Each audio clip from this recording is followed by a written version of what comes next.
Buenas tardes, mi nombre es Marisela Borjas. Mi exposición, video exposición, es sobre la proposición de la prueba, la carga de la prueba, la distribución de la carga de prueba y su periodo de práctica. Nuestro doctor Schioenda, en el año 2005, considera que la prueba consiste en crear el convencimiento al juez sobre la existencia o inexistencia de los hechos en el proceso, lo que implica suministrar los medios para tal fin, mientras que Silva Melero señala que la prueba es un medio o instrumento que se emplea en el proceso para establecer la verdad. Como puede evidenciarse del concepto anterior, las pruebas serían las razones o argumentos que demuestran la existencia o inexistencia de un hecho que lleva al convencimiento de quien decide el procedimiento de determinación de responsabilidades que una persona incurrió o no en un hecho generador de responsabilidad administrativa, reparo o multa. La proposición y emisión de prueba es una de las fases más importantes del procedimiento judicial, ya que es el momento procesal que tiene por objeto probar y fundamentar las pretensiones de cada una de las partes del procedimiento. En este sentido, a través de los medios de prueba recogidos en la ley venezolana, lo que se pretende es conseguir la convicción del juez acerca de la existencia o inexistencia de los hechos controvertidos del procedimiento, así como de la veracidad o no de las afirmaciones realizadas por cada parte. En cualquier caso, la prueba debe guardar relación con el objeto del procedimiento y debe contribuir a esclarecer los hechos controvertidos, ya que en caso contrario, la prueba puede ser considerada impertinente o inútil y en consecuencia no admitida por el juzgador. Asimismo, en ningún caso se admitirá como prueba aquellos medios que vulneren nuestros derechos fundamentales o una disposición legal. Aludir a la carga de la prueba nos lleva a interpelarnos. ¿A quién le incumbe probar un supuesto hecho? ¿Quién resulta afectado en el proceso por no poder ser probado determinado hecho? Y en tal sentido, determinar qué debe probar cada parte en el proceso para lograr el éxito de sus intereses en concomitancia con el principio onus probandi. Todos estos puntos trataré de aclararlos lo más explícitamente a través de este video de exposición, con la única intención de hacer de este tema tan importante un material para el conocimiento como futura abogada. Ahora bien, la proposición de la prueba. Desde un punto de vista procesal, la prueba se aprecia desde tres aspectos: desde su manifestación formal, medios de prueba; de su manifestación sustancial, los hechos que se prueban; y desde el punto de vista del resultado subjetivo, el convencimiento en la mente del juzgador. En cuanto a la primera manifestación por medios de prueba, son los vehículos a través de los cuales probamos un hecho, objeto o circunstancias, y están establecidos en la ley: testimonios, peritajes, inspecciones, etc. Mientras que la manifestación sustancial hace referencia a los hechos que se quieren probar. A través de esos medios, existencia de un contrato, comisión de una infracción, etc. La proposición de la prueba tiene unos principios que rigen la práctica de la prueba, que tienen como fin la búsqueda de la verdad, mediante la exposición de tesis, de la antítesis y de la síntesis. Mejor dicho, en la presentación, el ejercicio de la acción mediante la demanda, que contiene la excepción y el dictado de la sentencia judicial que resuelve el conflicto judicial. El conflicto judicial somete al conocimiento del órgano jurisdiccional. En cuanto a las fuentes de las pruebas, para deducir su significado, debemos tener en cuenta tres conceptos. El concepto de medio de prueba, que son aquellas formas autorizadas por la ley para poder probar los hechos, como el testimonio, la confesión judicial, la inspección judicial, etc.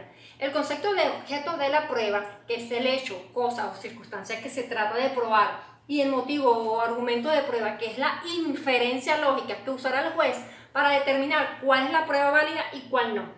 El conocimiento de estos tres conceptos es importante para determinar cuándo estamos frente a la fuente de la prueba o un medio de prueba. De ello deducimos que las fuentes de la prueba son los hechos, objetos o circunstancias que se tratan de probar, teniendo en cuenta que no siempre el objeto de prueba es la fuente de prueba, puesto que un objeto de prueba, por ejemplo, el matrimonio entre dos personas, puede llevar a deducir a la fuente de la prueba. En el mismo ejemplo, por medio del matrimonio, probamos la presunción legal de paternidad sobre el hijo nacido dentro de esa relación, y por lo tanto no son cosas iguales, aunque sí pudieran llegar a confundirse. Se pueden probar todos los hechos, a excepción de los hechos negativos, sustanciales y de los hechos que son moral y físicamente imposibles. En un proceso judicial se deben probar los hechos que son objetos de litigio, teniendo generalmente la carga de la prueba aquel que ha afirmado un hecho que no ha sido admitido por la contraparte. Ahora bien, como carga de prueba, la carga de la prueba puede ser definida como la necesidad de las partes de probar los hechos que constituyen el supuesto fáctico de la norma jurídica, que invocan a su favor a riesgo de obtener una resolución desfavorable a sus pretensiones y resistencias. Esto consiste en que la carga de la prueba es un medio que busca satisfacer las pretensiones que alguna de las partes dirigen al tribunal para tutelar sus derechos e intereses legítimos. El artículo 506 del Código de Procedimiento Civil señala: las partes tienen la carga de probar sus respectivas afirmaciones. De hecho, quien pida la ejecución de una obligación debe probarla, y quien pretenda que ha sido libertado de ella debe por su parte probar el pago o el hecho extintivo de la obligación. Los hechos notorios no son objetos de prueba. Además, nuestro Código Civil venezolano también expresa en su artículo 1354 lo siguiente: quien pida la ejecución de una obligación debe probarla, y quien pretenda que ha sido libertado de ella debe por su parte probar el hecho que ha producido la extinción de su obligación. Esto quiere decir, por ejemplo, que ambas partes tienen la carga de la prueba en el proceso civil. En la contestación de la demanda será que se determine sobre quién recae la carga de la prueba, ya que quien alega un nuevo hecho debe probarlo, y si ambas partes alegan hechos, éstas deben probarlo, aun cuando el demandado no haya contestado la demanda. Este deberá probarlo, si no incurrirá en la figura jurídica de confesión ficta. Es por esto que la validez de la regla general de distribución interpartes de la carga de la prueba, según la cual cada parte tiene la carga de probar el supuesto de hecho de la norma jurídica cuya consecuencia solicita a su favor, no ha sido modificada y continúa vigente. De todo esto podemos extraer los principios importantes que por lógica me han hecho deducir lo siguiente. Primero, el actor debe probar la regla general. Segundo, el demandado debe probar lo que es excepcional. Tercero, el actor debe probar el nacimiento del derecho. Cuarto, el demandado debe probar lo que extingue o lo excluye. Para él es más fácil probar la extinción del derecho pretendido por el actor como el pago realizado. Mientras que para el actor es fácil la prueba del nacimiento del derecho, pero no la persistencia del mismo. Quinto, el demandado tiene que probar la existencia de la contranorma.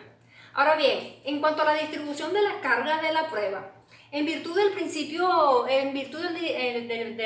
dispositivo que prevalece en el ordenamiento procesal, las partes son libres de determinar en la demanda o en la contestación los hechos que consideren de interés para que se les reconozca o desestime la pretensión. Y esas formulaciones de hechos sirven de base a la prueba y correlativamente a la sentencia, sin que una u otra pueda rebasar el ámbito trazado, salvo limitadas excepciones de normas de orden público. Lo esencial de la demanda lo constituye la suma de aquellos hechos, relaciones, situaciones o fenómenos que son necesarios y apropiados para hacer que aparezca como nacida la pretensión en la persona del actor y al mismo tiempo como violada por el demandado. Las partes tienen que aprobar las pruebas de los hechos por ellas alegadas, aunque la ley precisa en los artículos antes señalados quién tiene la carga de la prueba.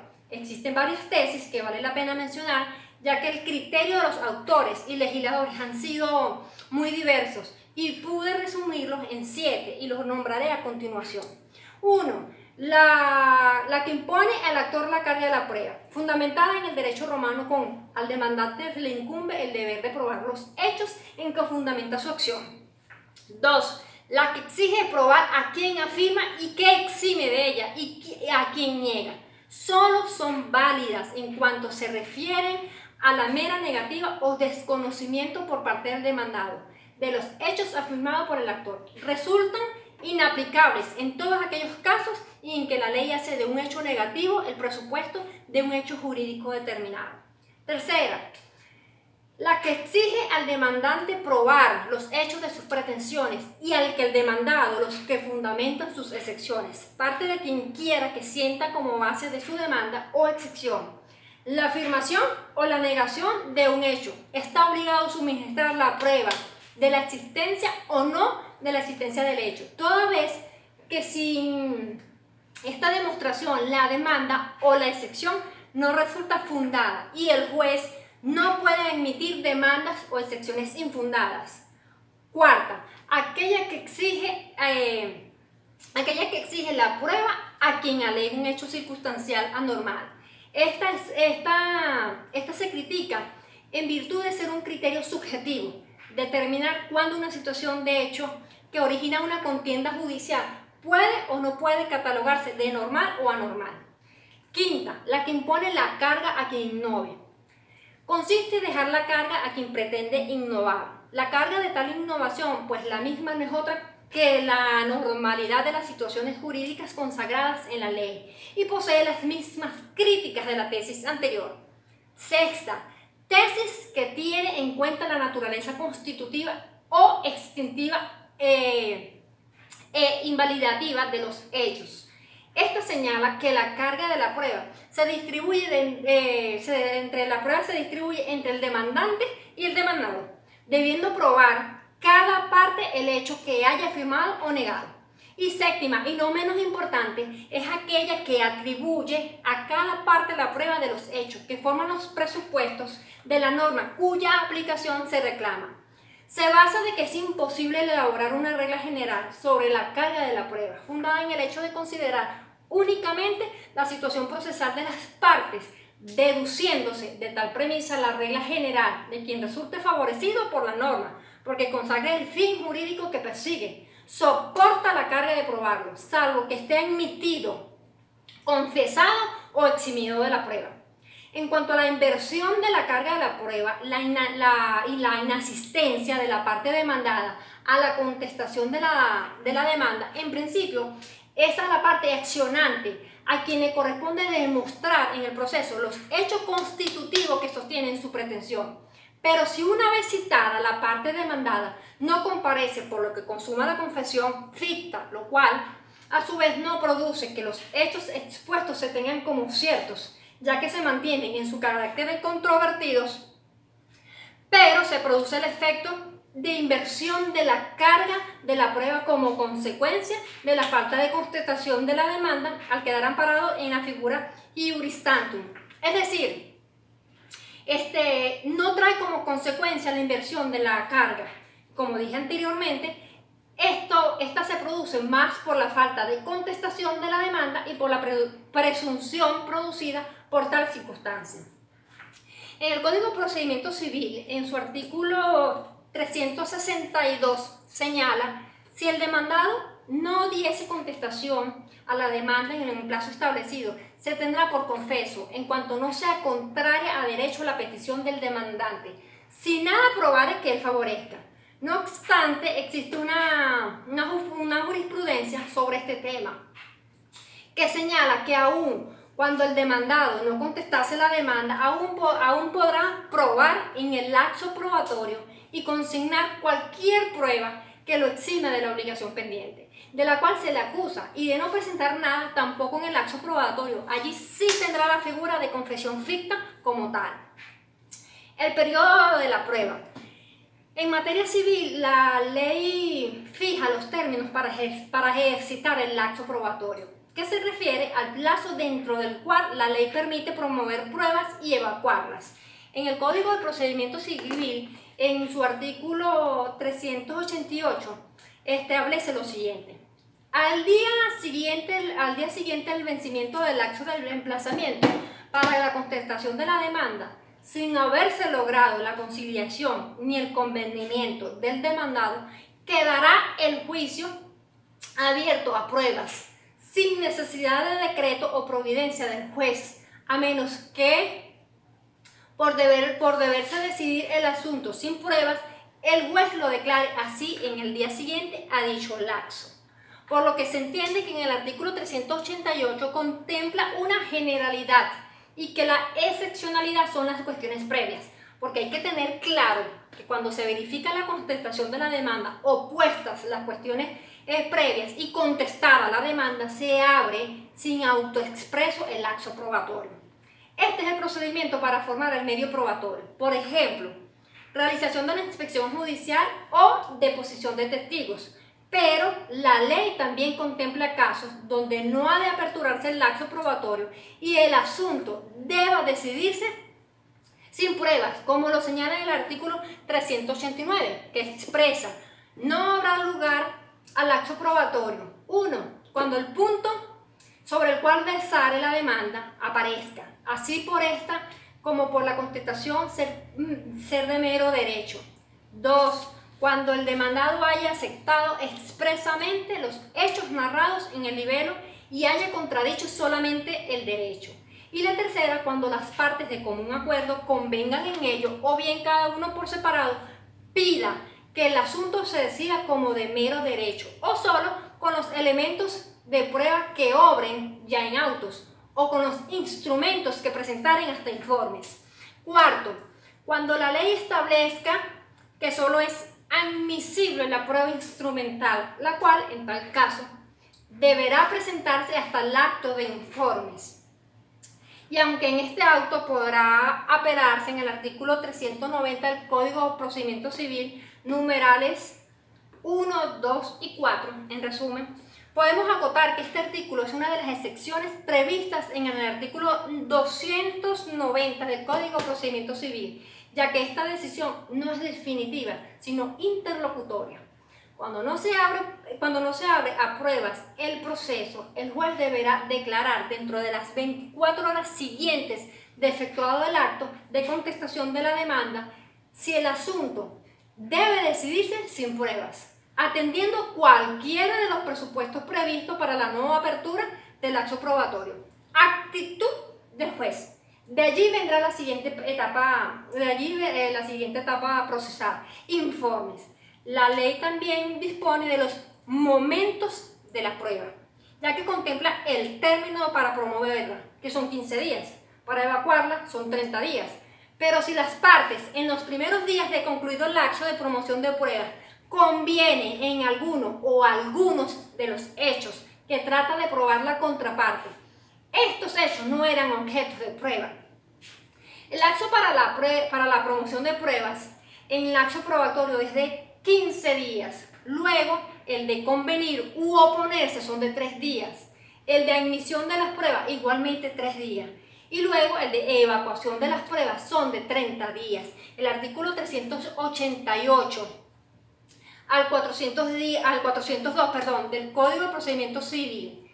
Y para concluir, las pruebas deben ser aprobadas y certificadas, tal como lo señala nuestro Código de Procedimiento Civil, en una demanda. Se pueden tomar como pruebas el testimonio de las personas relacionadas, documentos públicos o privados, los cuales sean fiables luego de la aprobación dada por el juez. Hay un lapso de promoción, de evacuación y de pruebas, según lo establecen las normas, y que pueden variar por diversos motivos, como por ejemplo el término de la distancia. Es por esto que la prueba es instrumento legal más fiable que existe en los procesos judiciales y se pueden obtener de diversas formas según lo expuesto en esta defensa. También puedo señalar que la prueba en el proceso civil tiene por objeto acreditar determinados elementos fácticos que primero forman parte del objeto del proceso, por ser introducidos por las partes en su escrito expositivos y también por ser conducentes a las pretensiones ejercidas por cada una de ellas, y a su vez integran también el objeto de la prueba por resultar tales cuestiones discutidas, una vez procesada en la fase probatoria correspondiente y antes señaladas. Muchísimas gracias.